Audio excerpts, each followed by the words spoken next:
আসসালামু আলাইকুম ওয়া রাহমাতুল্লাহি ওয়া বারাকাতুহু। আউযু বিল্লাহি মিনাশ শাইতানির রাজীম। বিসমিল্লাহির রহমানির রহিম। Dear students, viewers and learners, welcome everyone from my channel ABC Grammar FHOG. I hope you are all well by the mercy of Almighty Allah. Alhamdulillah, I am also fine. I have come back again. Today I want to discuss about present tense. Especially thanks who are new in my channel today. I shall request you for subscribing my channel, and very thanks who are already subscriber in my channel. I shall request all for watching my video from first to last. After watching my video, have you enjoyed? Please inform me by comments. সুপ্রিয় শিক্ষার্থীবৃন্দ, আজকে আমরা তোমাদের মাঝে ফিরে আসলাম। আমি present tense নিয়ে ইতিপূর্বে আমি আলোচনা করেছিলাম present indefinite, present continuous, present perfect continuous. আজকে চার্টারের টেন্স নিয়ে আবার আলোচনা করতে চাই।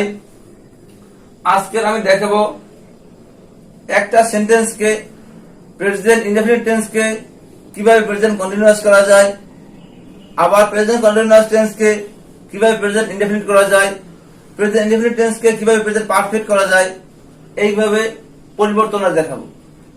যে একটা টেন্স থেকে আরেকটা টেন্সে গেলে অর্থের পরিবর্তন, স্ট্রাকচার কি কি পরিবর্তন আসে।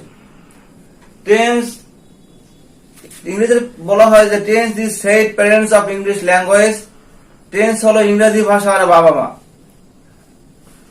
We can not think English without tense.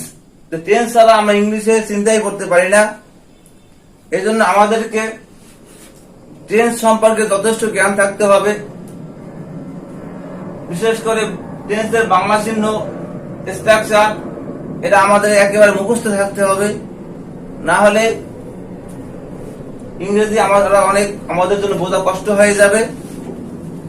এই জন্য আজকে দেখাবো আমি কিভাবে একটা টেন্স থেকে আরেকটা টেন্সে গেলে অর্থ পরিবর্তন হয়। যেমন বলি আমি ভাত খাই, কোন টেন্স? Present indefinite tense. কিভাবে বুঝলাম? যে ক্রিয়ার শেষে রস্বই আছে। আমি ভাত, এটা কোন টেন্স? এটা হলো প্রেজেন্ট কন্টিনিউয়াস টেন্স। কিভাবে বুঝলাম? প্রেজেন্ট তেসি আছে। প্রেজেন্ট কন্টিনিউয়াস এর বাংলা চিহ্ন তেসি, তেসো, তেসে, তেসেন।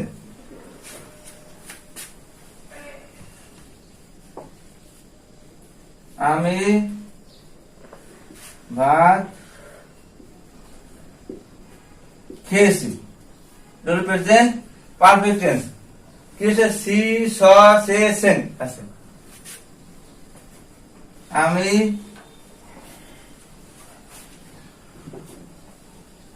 1 ঘন্টা ধরে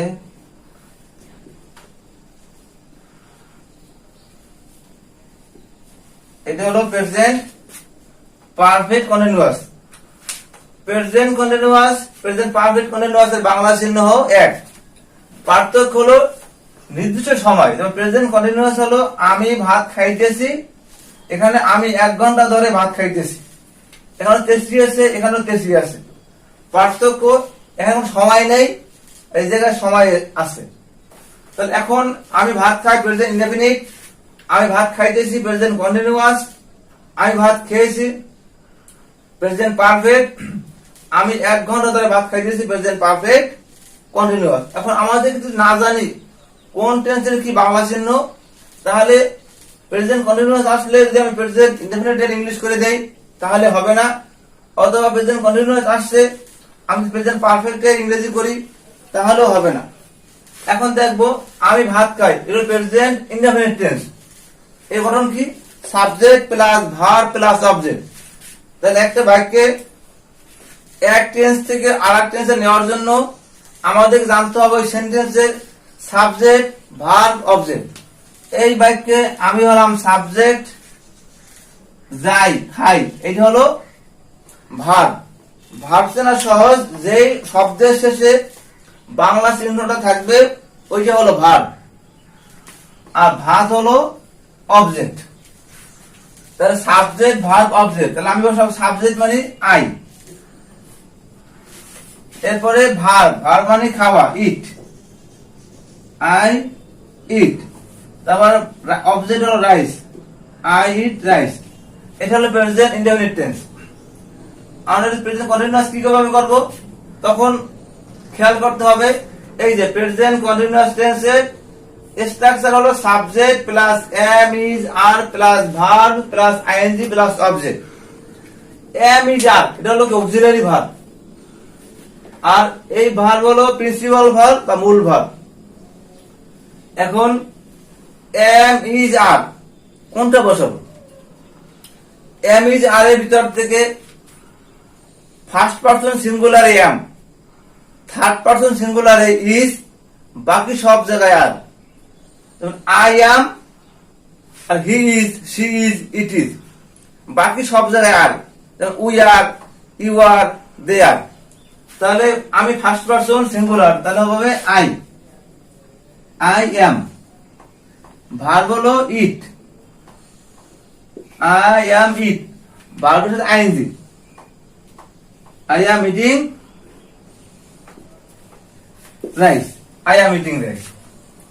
আমি ভাত খেয়েছি, প্রেজেন্ট পারফেক্ট টেন্স। তখন আমাকে খেয়াল রাখতে হবে প্রেজেন্ট পারফেক্ট টেন্সের স্ট্রাকচার কি। যখন আমি জানতে পারলাম আমি ভাত খেয়েছি এটা প্রেজেন্ট পারফেক্ট টেন্স, তখন আমি খেয়াল করব, যেমন সি সা সে সেন, সি আছে, তখন আমার খেয়াল করতে হবে এই স্ট্রাকচারের দিকে। Subject plus have has plus verb plus object. Subject plus have has plus ভার্বের পাস্ট পার্টিসিপল প্লাস অবজেক্ট। ভার্বের তিনটে ফর্ম আছে, present form, past form, past participle form. তাহলে আমি ভাত খেয়েছি, এখানে আমি হলাম সাবজেক্ট, খেয়েছি হলো ভার্ব, ভাত হলো অবজেক্ট। তাহলে আগে বসাবো সাবজেক্ট আই, স্ট্রাকচার এবং অক্সিলারি ভার্ব হ্যাভ অথবা হ্যাজ। কোথায় হ্যাভ বসে, কোথায় হ্যাজ বসে? শুধু থার্ড পারসন সিঙ্গুলারে হ্যাজ, বাকি সব জায়গায় have. I have, we have, you have, they have. শুধু থার্ড পারসন সিঙ্গুলার নাম্বার হলে হ্যাজ বসবে। তাহলে I first person, I have, তারপর subject plus have has plus verb, verb মানে কি খাওয়া ইট, আর ইটের ভার্বের পাস্ট পার্টিসিপল, ভার্বের পাস্ট ইটের পাস্ট পার্টিসিপল হলো ইট, এট, ইটেন। তা আই হ্যাভ ইটেন রাইস, আমি ভাত খেয়েছি। এরপরে আমি 1 ঘন্টা ধরে ভাত খাইতেছি, এটা হলো present perfect continuous. Present continuous, present perfect continuous, past continuous, past perfect continuous, future continuous, future perfect continuous. এই 6টা টেন্সের বাংলা চিহ্ন এক। পার্থক্য হলো প্রেজেন্ট কন্টিনিউয়াস আর প্রেজেন্ট পারফেক্ট কন্টিনিউয়াস ব্যবধান বা পার্থক্য হলো যে একটা টাইম থাকবে। প্রেজেন্ট কন্টিনিউয়াস হলো আমি ভাত খাইতেছি, এখন আমি 1 ঘন্টা ধরে আমি হাঁটিতেছি, প্রেজেন্ট কন্টিনিউয়াস। আমি 1 ঘন্টা ধরে হাঁটিতেছি, প্রেজেন্ট পারফেক্ট কন্টিনিউয়াস। আমি এই স্কুলে পড়িতেছি, প্রেজেন্ট কন্টিনিউয়াস। আমি 2 বছর ধরে এই স্কুলে পড়িতেছি, প্রেজেন্ট পারফেক্ট কন্টিনিউয়াস। একটা নির্দিষ্ট টাইম থাকবে, সময় থাকবে। তখন যখন এটা জানতে পারলাম প্রেজেন্ট পারফেক্ট কন্টিনিউয়াস, আমাকে খেয়াল করতে হবে এই structure subject plus have been, has been plus verb plus ING plus object. কারণ কন্টিনিউয়াস হলে ভার্বের সাথে আইএনজি হবে, আর পারফেক্ট হলে ভার্বের পাস্ট পার্টিসিপল হবে। আমি 1 ঘন্টা ধরে ভাত খাইতেছি, তাহলে কি হবে? I have been, I have been, have been বসছে, এবার কি verb eat, ING, eating rice for 1 hour. সময় 1 আওয়ার, বা 10 মিনিটস, 30 মিনিটস, 15 মিনিটস। এখন তাহলে আমরা দেখতে পারলাম এক টেন্সের থেকে আমাদের টেন্সের জ্ঞান না থাকে, এখন তো প্রেজেন্ট কন্টিনিউয়াস এর বা যেখানে সেন্টেন্স আছে আমি প্রেজেন্ট ইনডেফিনিট এর স্ট্রাকচার দিয়ে ইংরেজি লিখি তাহলে বাক্যটা ভুল হবে। অথবা আসছে প্রেজেন্ট পারফেক্ট টেন্স, আমি যদি প্রেজেন্ট কন্টিনিউয়াস এ লিখি তখনও ভুল হবে। এই জন্য এক টেন্স থেকে আরেক টেন্সে গেলে যেমন পরিবর্তন হয়, অর্থের পরিবর্তন এবং ইংলিশের সেন্টেন্স পরিবর্তন হয়। এখন দেখেন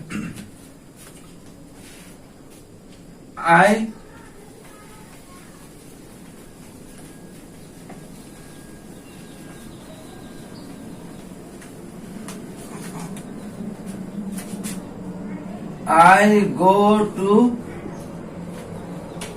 school. এইটা ইংলিশ দিয়ে আমরা কেমনে চিনবো? ইংলিশ শুধু ইংলিশ দিয়ে আমরা কেমনে চিনবো যে এটা কোন টেন্স? অনেক সময় যখন বাংলা চিহ্ন থাকে তখন বুঝতে পারি এটা কোন টেন্স।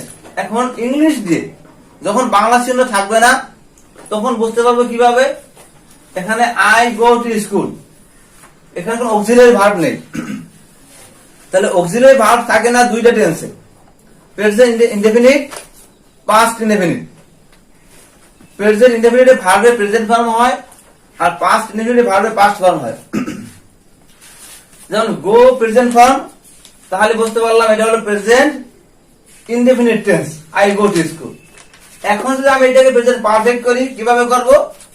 প্রেজেন্ট পারফেক্ট তখন আমাকে খেয়াল রাখতে হবে এই স্ট্রাকচারের দিকে, subject plus have has plus ভার্বের পাস্ট পার্টিসিপল প্লাস অবজেক্ট। তাহলে আগে বসাবো কি? আই, তারপরে হ্যাভ, ভার্বের past participle go present form, past participle gone, I have gone to school. আবার এটা যদি প্রেজেন্ট কন্টিনিউয়াস করি তখন কি হবে? যে এখানে I subject, go verb, to school object. Present continuous এর যখন করব তখন আমাকে খেয়াল করতে হবে প্রেজেন্ট কন্টিনিউয়াস এর স্ট্রাকচার কি। আই গো টু স্কুল যদি প্রেজেন্ট কন্টিনিউয়াস করি তখন হবে I am going to school, I am going to school. এখন বুঝলাম, অনেকে জিজ্ঞাসা I have gone to school কোন টেন্স? এটা প্রেজেন্ট পারফেক্ট টেন্স। কিভাবে জানলাম? যে প্রেজেন্ট পারফেক্ট টেন্সের স্ট্রাকচার হবে subject plus have has plus ভার্বের পাস্ট পার্টিসিপল প্লাস অবজেক্ট। এখন যদি বলা হয় আই হ্যাভ এ বুক, এটা কোন টেন্স? এটা হলো প্রেজেন্ট। অনেক স্টুডেন্ট আছে আই হ্যাভ এ বুক বলে এটা প্রেজেন্ট পারফেক্ট টেন্স, কারণ হ্যাভ আছে, হ্যাভ দেখলেই মনে করে প্রেজেন্ট পারফেক্ট টেন্স। না, হ্যাভ থাকলে প্রেজেন্ট পারফেক্ট টেন্স হয় না। প্রেজেন্ট পারফেক্ট টেন্স তখনই হবে যখন হ্যাভ হ্যাজ থাকবে, পরবর্তী ভার্বের সাথে ভার্বের পাস্ট পার্টিসিপল হবে, তখন present perfect tense. I have a book এটা হলো প্রেজেন্ট ইনডেফিনিট টেন্স। এখানে এখানে হ্যাভ হলো প্রিন্সিপাল ভার্ব বা মূল ভার্ব, আর এখানে হ্যাভ হলো অক্সিলারি ভার্ব। তাহলে আই হ্যাভ এ বুক এটা হলো প্রেজেন্ট ইনডেফিনিট টেন্স। আবার অনেকে আছে যেমন আই এম এ স্টুডেন্ট, এটা কোন টেন্স? Present indefinite. অনেক ছাত্র আছে এম যেখানে পরই বলে দেয় এটা প্রেজেন্ট কন্টিনিউয়াস টেন্স। এম থাকলে কন্টিনিউয়াস নয়, এটা হলো অক্সিলারি ভার্ব। আর এখানে I am going to school, এখানে এম হলো অক্সিলারি ভার্ব, এখানে এম হলো প্রিন্সিপাল ভার্ব। এটাকে বলা হয় মোডাল অক্সিলারি। মোডাল অক্সিলারি হলো যেই ভার্ব কখনো প্রিন্সিপাল ভার্ব কখনো অক্সিলারি ভার্ব হিসেবে ব্যবহৃত হয় তাকে বলা হয় মোডাল অক্সিলারি। এখানে হ্যাভ প্রিন্সিপাল ভার্ব, এখানে হ্যাভ হলো অক্সিলারি ভার্ব, এখানে এম হলো প্রিন্সিপাল ভার্ব, এখানে এম হলো অক্সিলারি ভার্ব। তাহলে এম অথবা হ্যাভ, এম ইজ আর থাকলেই প্রেজেন্ট ইনডেফিনিট নয়। যদি বলা হয় he is a student, they are student, এখানে এম ইজ আর এগুলো সব হলো প্রিন্সিপাল ভার্ব বা মূল ভার্ব। আর যদি বলা হয় আই হ্যাভ এ পেন, আর এটা হলো পাস্ট ইনডিফিনিট হবে আই হ্যাড এ বুক। এইটা হলো past indefinite tense. Past indefinite tense কি হবে? ভার্বের পাস্ট ফর্ম। হ্যাভ এর তিনটে ফর্ম, have, had, had, have, had, had. তা I have a book present indefinite tense, I had a book past indefinite tense. এইভাবে যদি আমরা একটু চিন্তা ভাবনা করে পড়ি, আর তাহলে আমাদের জন্য সহজ হবে ইংরেজিটা। অনেক স্টুডেন্ট আছে যারা এখন এগুলো পড়ে চিন্তা ভাবনা করি না। এখানে আরেকটা বিষয় হলো কি চিন্তা ভাবনা করি না, আই হ্যাভ এ বুক, আমার একটি বই আছে। আই অর্থ বললাম যে আমার, আমার একটি বই আছে। আই গো টু স্কুল, এখানে বললাম আমি স্কুলে যাই। এই বাক্যে আই অর্থ বললাম আমি, আর এখানে আই অর্থ বললাম আমার। ব্যবধান কারণ কি? একই আই, আমরা পড়েছি মাই অর্থ আমার, দিস ইজ মাই বুক, এই হয় আমার বই। মাই অর্থ আমার আর আই অর্থ আমি। এই বাক্যে আই অর্থ বললাম আমি স্কুলে যাই, আই গো টু স্কুল। এখানে আমার একটি বই আছে, এখানে আই না বলে আমি বলছি কি, বলার কথা ছিল মাই, না বলে বলছি আই। কারণ কি, কেন এখানে মাই না হয় আই হয়েছে, এটা আমার জানা দরকার। অনেক স্টুডেন্ট জিজ্ঞেস করছি, 8, 9, 10 জিজ্ঞেস করেছি এইসব বাক্যটা। তো আই হ্যাভ এ বুক, অনেকে টেন্স নিয়েও মানে উল্টো পাল্টা বলে দেয়। অনেকে হয়তো প্রেজেন্ট পারফেক্ট টেন্স বলে, অনেক প্রেজেন্ট ইনডিফিনিট টেন্স বলতে পারে। আবার বললে এখানে মাই না হয় কেন আই হয়েছে, এটা বলতে পারে না। তবে দেখতে হবে সাবজেক্ট সবসময় নমিনেটিভ কেস হয়, subject always nominative case. Case কত প্রকার আমাদের তা জানতে হবে। কেস হলো 4 প্রকার, নমিনেটিভ, অবজেক্টিভ, পজেসিভ, ভোকেটিভ। এই যেটা ইংলিশে হলো কেস, বাংলা হলো কারক। বাংলায় কারক আছে আবার 6 প্রকার, কর্তৃকারক, কর্মকারক, করণকারক, সম্প্রদানকারক, অপদানকারক, অধিকরণকারক। এখন এখানে মাই না হয়ে কেন আই হয়েছে? যেমন আই, মি, মাই। আই হলো নমিনেটিভ, মি হলো অবজেক্টিভ, মাই হলো পজিটিভ। তো সাবজেক্ট হবে নমিনেটিভ কেস। এখন যেহেতু মাই অর্থ আমার, পজিটিভ কেস সাবজেক্ট হয় না, এই জন্য মাই না হয়ে আই হয়েছে। তার একটি কলম আছে, হি হ্যাজ এ পেন, তাহার ইংরেজি হলো হিজ।